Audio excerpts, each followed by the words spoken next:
Are we good to go? All right, let's get started. Hello, everyone, and welcome to our LinkedIn Live session today. I'm Apurba. I'm an associate partner with the ESG practice in KPMG in India, and I'm very excited to be moderating the discussion today. I'm joined by my colleagues from KPMG, all of whom I hold in very high regard and rely on their wisdom, experience, and judgment quite frequently at work, which is why I'm thrilled to be speaking to them today. So we have with us Shivananda Shetty, who is a partner with KPMG in India and heads the ESG practice in India. We also have with us Stine, who is a partner from Norway, and she is the head of strategy and transformation at the EMA ESG hub. We also have Sai, who is a partner with KPMG in India, and he's heading assurance for us. So welcome once again, everyone. Let's just dive right into our discussions today. So maybe I can start by being just a little provocative and asking, are companies today taking the time to really understand what the value to a strategic ESG transformation is, or how they can use transformation as an opportunity to drive real innovation or create long-term value? And can they and should they focus on strategically sort of reinventing themselves or imbibing ESG at their core, even before turning their focus to reporting or disclosure-related demands? So how can we go from being a reactive, compliance-driven approach to a transformative, value-driven approach? And this is what I'd like to start with today. And maybe I'll provide a little bit of a context in terms of where I'm coming from before I pose a question to our other speakers. So we know that regulations today are evolving rapidly across the world as we speak. And companies are increasingly facing scrutiny, and are being pushed towards greater accountability, even as the regulatory sort of disclosure requirements are rising and expanding. And as this momentum grows, it can be expected that this landscape will get more and more complex, because it's not just any one parameter or a few parameters against which companies are being evaluated today. It's not just climate change, it's diversity, equity, and inclusion. It's communities, it's worker well-being, it's biodiversity. It's how sustainable their value chains and supply chains are. It's all of this and more. And all of these are increasingly being viewed as critical markers of performance. And then we have a plethora of rating agencies, each with their individual evaluation criteria and a range of different reporting frameworks, which incidentally have been developed in isolation. So given investor pressure, companies today, and quite understandably so, are hung up with faring well across the disclosure landscape, which means that there's a lot of conversations around benchmarking. But is there enough conversation on clearly defining an aspiration or a set of aspirations regarding what they really want the sum of the parts to look like, and how they can strategically reinvent themselves to get there? And with this, I'd like to turn to Stine. So Stine, given your experience globally, what do you see as some of the key drivers of ESG strategy and transformation? And how can companies use this as an opportunity to drive innovation and create long-term value? And this was the very question I posed at the beginning of the conversation. Apurba, it's a huge question. And I think it's hard to answer very clearly, because I think it's very many or extremely many drivers right now on the ESG field. And definitely law, regulations, reporting requirements are driving the ESG scene. And I think also it's fair to say that people do understand that they have to be disclosed. They have to have everything in place to be able to perform their best within the sustainability field or ESG field. But metrics, they don't move any company. So metrics don't move a company. What's really moving a company is the people, it's the strategy, it's the ambitions, and it is to measure progress. So it's not either or. It's not like, yes, we have to report and that's where we start and we just need to have everything in place. But I think it's like everything within ESG. It has two sides or more. And it's also dilemmas. Because if you get too much detail into all the reporting law and regulation that you have to deliver on, you maybe lose the sight of where is it that my company, really have the power to make the change. Where is it that we really can be part of the solution for the future instead of just doing less harm? Because I think it's very few management groups, very few leaders that do not feel that they get more motivated. They have more motivated employees, and it's easier to partner up with the whole value chain if you have the focus on where can we actually make a change. How can we be the best solution of ourselves and solve those solutions, those challenges that we are facing out there with the competence, with the people, with the infrastructure and everything that we have in place. But that doesn't mean that you don't have to report. That doesn't mean that you don't have to meet the law and regulations. But I think that's the really shift. If you manage to look at sustainability and ESG on actually how can I solve some of the issues out there? If I can't solve them alone, another driver that we really see is partnership through value chain, but also partnership with competitors and other, companies that maybe is a little bit outside of the traditional ecosystem. But it's because if you solve a huge challenge together with others, the cake is getting bigger for, and the pieces are getting bigger for everyone. So I think it's a lot of drivers, and it's very exciting to see. And I think I always say that people do not get motivated by doing less harm. You get motivated by actually making change and being one of those that drives the whether it's within environment, whether it's circular economy, whether it's value chain issues, people and society issues, pollution, nature. I mean, it's so many issues. But if you can be part of a solution, it's much more motivating than just saying, do as little harm as possible, be as little problem as possible. Absolutely. And I think you framed it just right when you said, how can you add value and how can you make change? But when you're looking at this, I think it's also important to view from the lens of opportunities and not just the risks, right? Because whether it's, consumers or investors, the demographics are changing, the preferences are changing, which means that there's a greater scope for innovation in products and services. There is the growing demand, for example, for climate-friendly or lower emission products. And eventually we might see a sort of sizable greenium developing for products where it exists only for a few today. And this sort of, I think, diversification or reinvention could also mean that you're more resilient to disruptions or, say, market shocks, right? So it's a win-win for companies as well as nature when you have a value-centric approach. So I absolutely agree with that. And I also agree with the fact, when you said that, in saying all of this, my point was never to say that, regulation or disclosure is not important or critical. It absolutely is, it's a very critical piece of the puzzle, especially because you need that collective push, because even if one company is very ambitious when it comes to ESG and there's absolutely no regulatory push, that company could lose out in terms of competitiveness against other companies or even countries with less rigorous standards. And this is where I think, regulation really comes in. But having said this, maybe I'd like to turn to Shiva, to talk a little bit about regulation. Shiva, we know today that, very many important regulations have been introduced in India in the past few years, and there are several more on the anvil.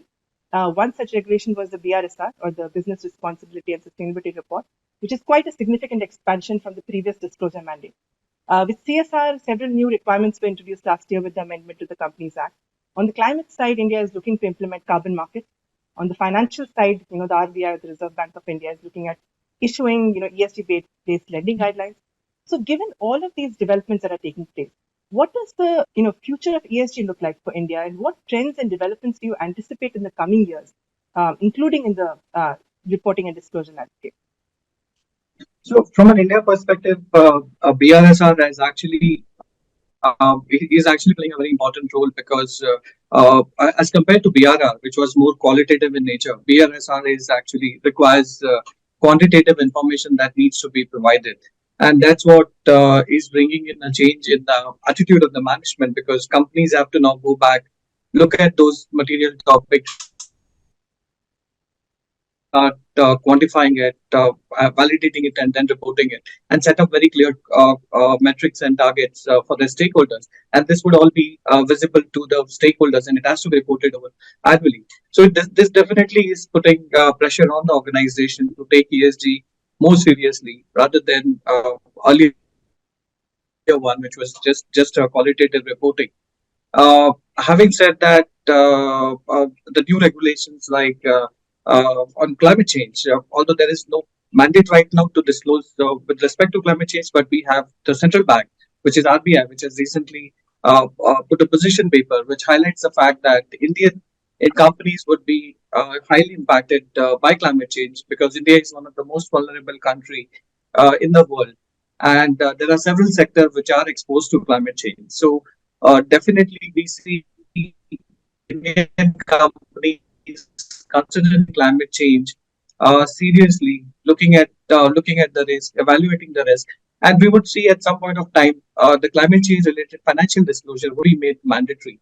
We are already seeing banks, financial institutions putting pressure on the companies, are seeking more information. Here, insurance companies have been pretty putting a lot of pressure on companies on disclosing their climate change, and there is already premium attached to the companies who don't have a climate change related mitigations plan in place. Right, and I agree. Yeah. There's a lot of pressure on companies when it comes to disclosure, including on climate.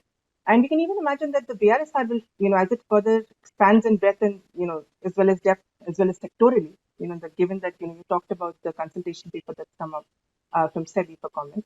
And what this paper does is essentially two things, right? It brings a focus to assurance, and we'll talk a little bit about that. And the second thing it does is it highlights the need to sort of implement ESG disclosures across the supply chain, which would again make it a very much more comprehensive, but also a very complex exercise. But it's fairly forward thinking on both fronts.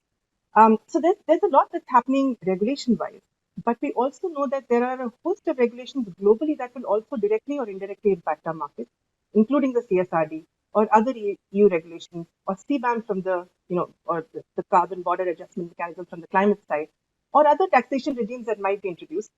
And of course, with the ISSB aiming to attain a sort of convergence in sustainability disclosure standards, that could also be a game changer on the reporting side.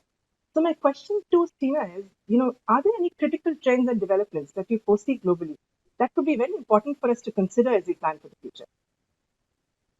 I think I do not have the specific information or enough knowledge about India to be very clear about what will really be of most, importance for India.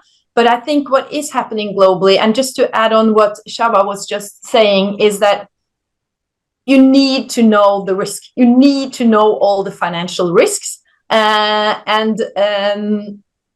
The reason why the whole EU Green Deal came into action is because there are not enough public capital to actually reach the goal that EU have set down on being net zero within 2050. So I think might be the same in other region and other places in the world.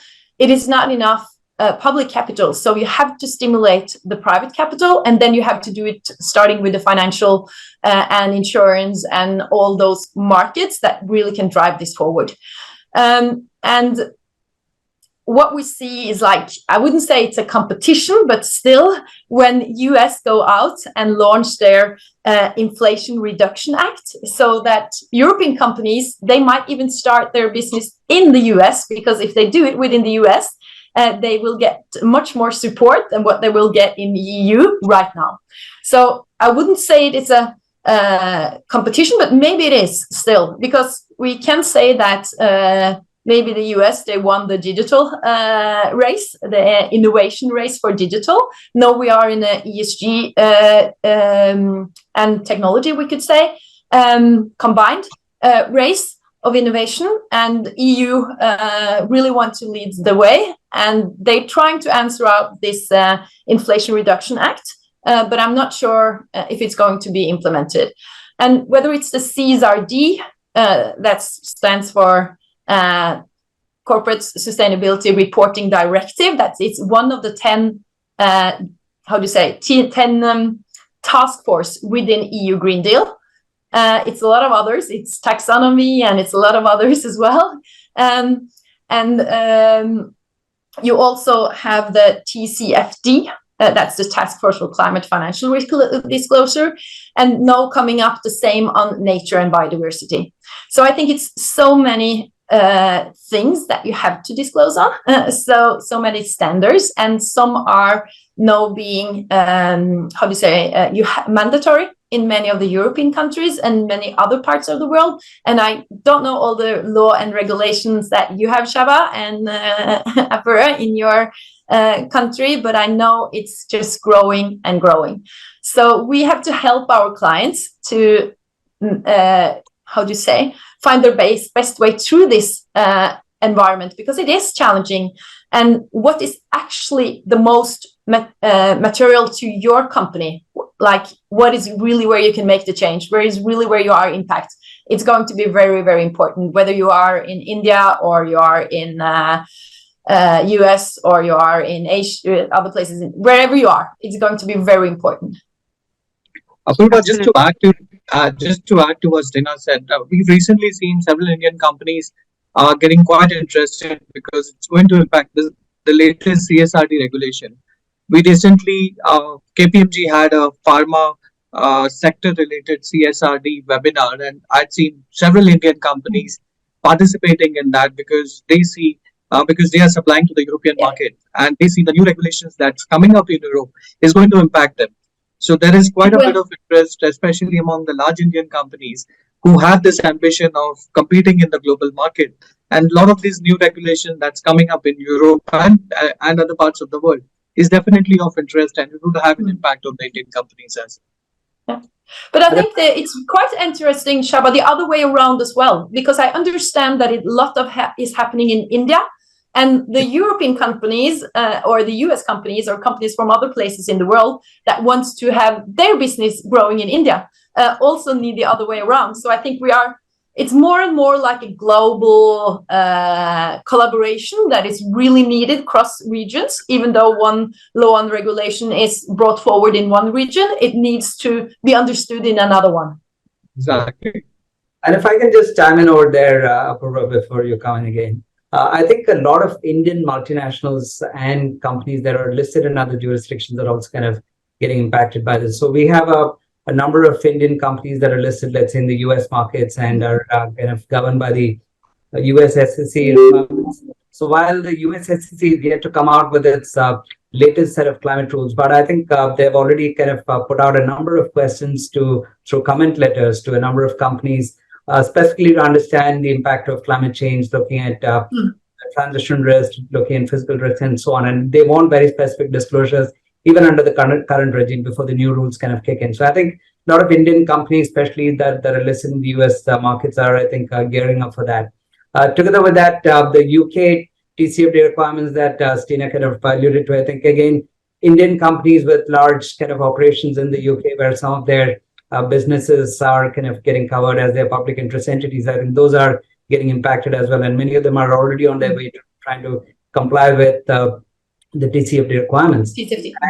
And the last is the CSRD. Again, number of Indian multinationals with significant operations in the European Union are already kind of covered there for their subsidiaries.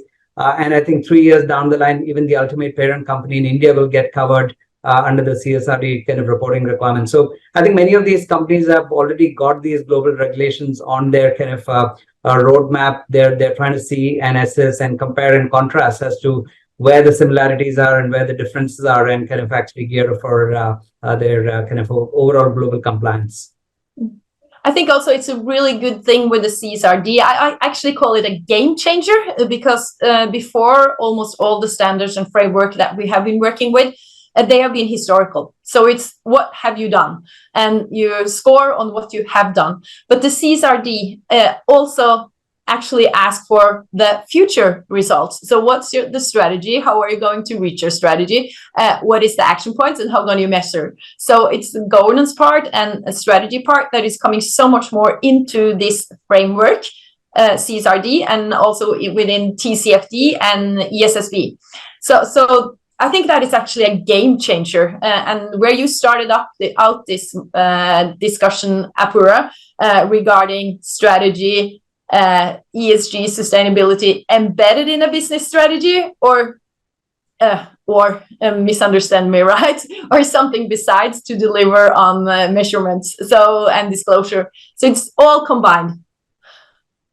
Absolutely. And I think it's very interesting that you mentioned this as a race, because this is a race that can seriously impact companies' competitiveness, and which is why it's very important to understand all of these risks quite holistically today, right? Whether it's climate risk, whether it's a physical or transition risk, or whether it's the risk posed by, all the changing ESG regulations globally, which means one needs to be able to understand the evolving trends across the world, right? Because strategy is not about looking at, where you are today or what regulations mean for you today. It's about trying to understand what is shaping the economy of the future, right? So you have to be able to keep an eye on evolving regulatory standards, even as you strategize today, or even as you move your operations to other countries where you feel like, the regulations would be less stringent. But the simple point is that the whole world is moving towards, taking different regulations on ESG, and eventually, even within these developing countries or emerging economies, ESG will be a very strong, base in terms of regulations. So, while we talk about regulations and we've talked about reporting and disclosure as well as strategy and transformation, I think one critical part of the puzzle that we're still missing is that of assurance, right? And with this, I'd like to turn to Sai. The consultation paper that SEBI had floated, very clearly sort of brings a central focus to assurance and recognizes that assurance is an important activity to enhance credibility of reporting.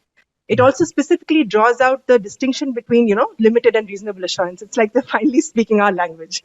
So my question to you, Sai, is, what are the sort of benefits of introducing assurance in the regime, and what can companies look forward to, given the indications that we have from the consultation paper? Sure. So before I talk about the consultation paper, maybe I should take 30 seconds to just talk about the Indian reporting and assurance landscape. And I think the Indian market, and if I look at the top 100 companies, I think they have been quite ahead in this game. They haven't really waited for BRSR to be mandated extra to actually start doing their ESG reporting. So a lot of them have, over the last 3-4 years, kind of actually made significant progress in their journey, adopting the integrated reporting framework with a nudge from with SEBI a few years back, and since then gone on to adopt several of the other global standards. And I think they've all been reporting. And into their second or third year of reporting, many of these companies have also actually embarked on a voluntary assurance journey as well. Many of them, of course, still in the limited assurance, and a few of them are also undertaking a reasonable assurance. So in a sense, the Indian market, the push has actually come from what the investors have been wanting to see, or what the companies have been wanting to show their investors, rather than what the regulators have essentially been pushing for. So in a sense, the regulation has kind of been in some sense catching up with what the trends have been. But I think the regulation takes it beyond the top 100 companies to actually cover the top 1,000 companies, and which is where I think the more widespread impact will come.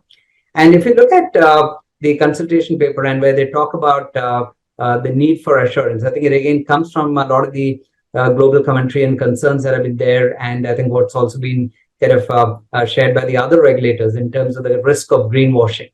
And I think that is one of the key concerns that they're trying to address by saying that, okay, information that you put out is ultimately, you need to ensure that it is credible, it is consistent, that it is reliable, and so on. And which is why I think they brought this concept of assurance. And in a sense, almost from the beginning, I think moving on to reasonable assurance. And I think they have currently indicated that it's for the BRSR core, which is that core set of metrics that they've identified that this should be applied. But I think consultation paper also asks the question whether it should be expanded to the entire comprehensive BRSR report. So in a sense, I think the Indian companies will need to very, very quickly embark on a journey. And I'm looking at maybe the top 100 have some level of readiness, again, not a great level of readiness, but the remaining 900 companies probably have a significant kind of catch-up game to do out here. And what this will do is essentially, I think, bring in greater level of confidence in ESG reporting. I think there'll be greater consistency in the way I think companies report that. I think standard reporting practices will start to kind of emerge. And I think we will see the quality suddenly kind of step up over the next couple of years as this becomes a reality. And again, I think the regulator very rightly has kind of put out a glide path. I think the first year of reasonable assurance covers the top 250 companies. The next year goes on to 500, and the year after covering the rest of the 1,000. So the large chunk of companies do have a couple of years to essentially prepare.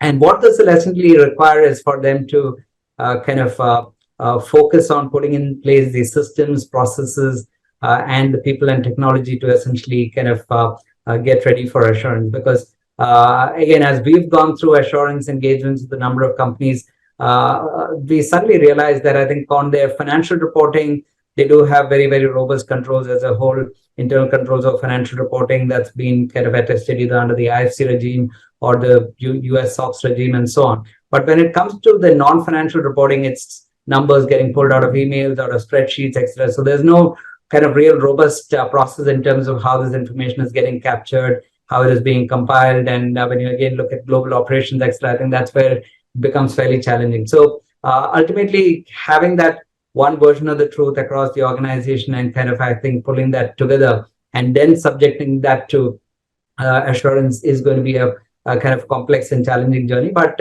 I think the top companies, like I said, have some level of preparedness because they've already voluntarily embarked on this journey. But for the others, I think there's this kind of a big step up. Right. And I completely agree. I think it's been more of an investor push so far than a regulatory push, and regulating could possibly end up just broadening that coverage. Right. And that's also very important. And with all the concerns around credibility and greenwashing today, perhaps assurance is one of the answers to allaying some of those fears. Because frankly, I almost sort of in my mind divide up companies who operate in brown sectors into like 3 different parts, right? Those that are looking at complete restructuring, divesting from their current sort of portfolios and investing into new, cleaner ones.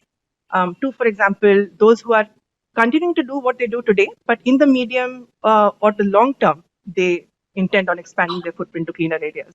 Or, for example, those that aren't really transforming themselves, but just sort of framing the narrative differently, perhaps, reporting with a little bit more finesse. And perhaps assurance could help move this third category to the second or the first, for that matter. So I think, it's very, very important piece of the puzzle that is assurance. In my attempt to also sort of make this conversation more holistic, I would say that something would be truly amiss if we didn't talk about, if we talked about transformation but didn't talk about technology. We know that digital could be a very big enabler when it's not just, informing, but also driving transformation as well as disclosure. So, for example, the quality of this disclosure is just as good as your data, right? And today, the demand for bottom-up data is huge, not just across your own operations, but across your supply chain. There are plenty of sort of performance metrics that are material to an organization. And once assurance is introduced, the focus on measurement and monitoring of these metrics would also just amplify, So given this context, I think my final question to all 3 of you would be, what is the larger role that technology can play in driving ESG transformation and disclosure? And what are some of the most sort of promising trends that you see? I can start.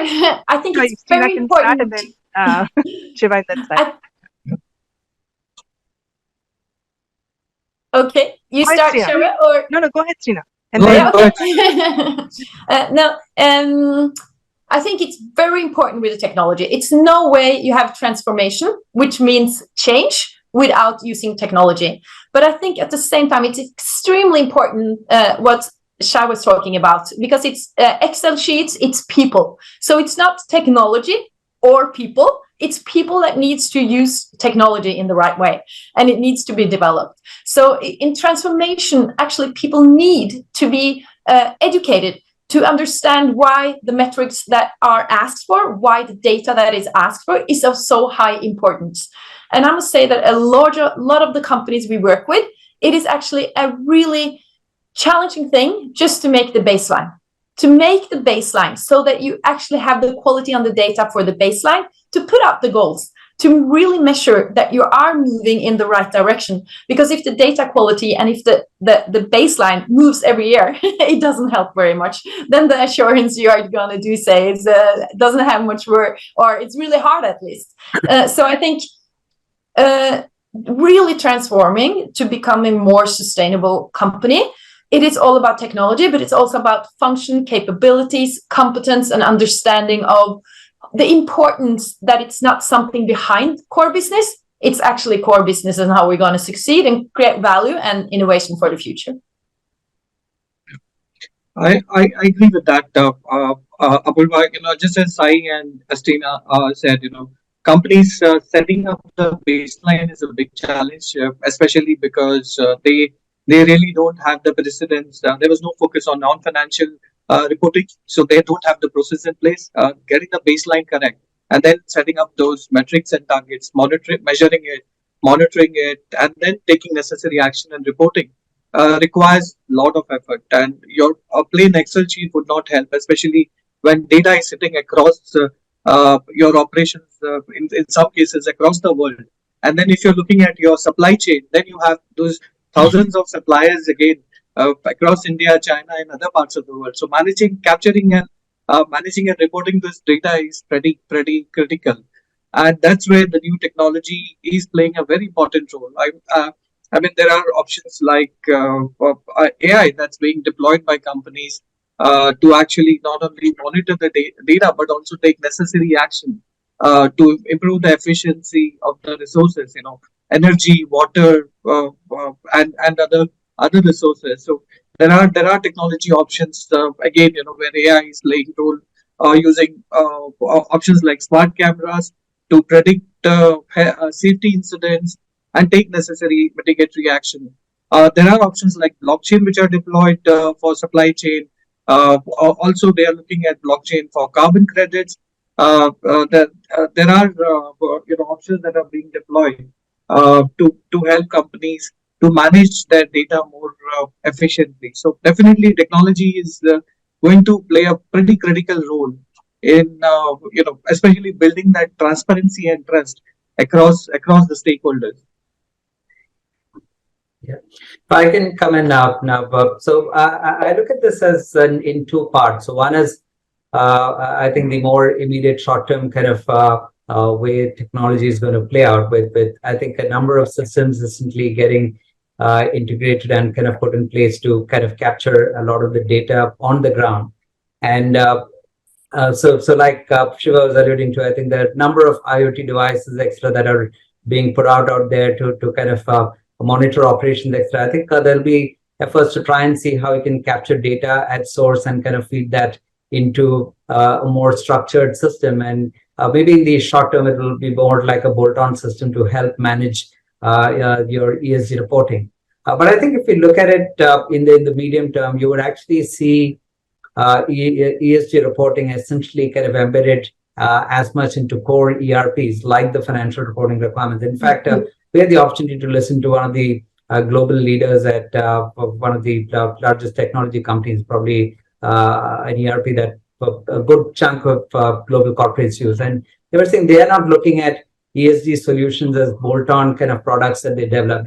His point is that we are writing ESG into every code that we are now kind of writing. So ESG is getting embedded into the heart of every new kind of product and solution that they're coming out with.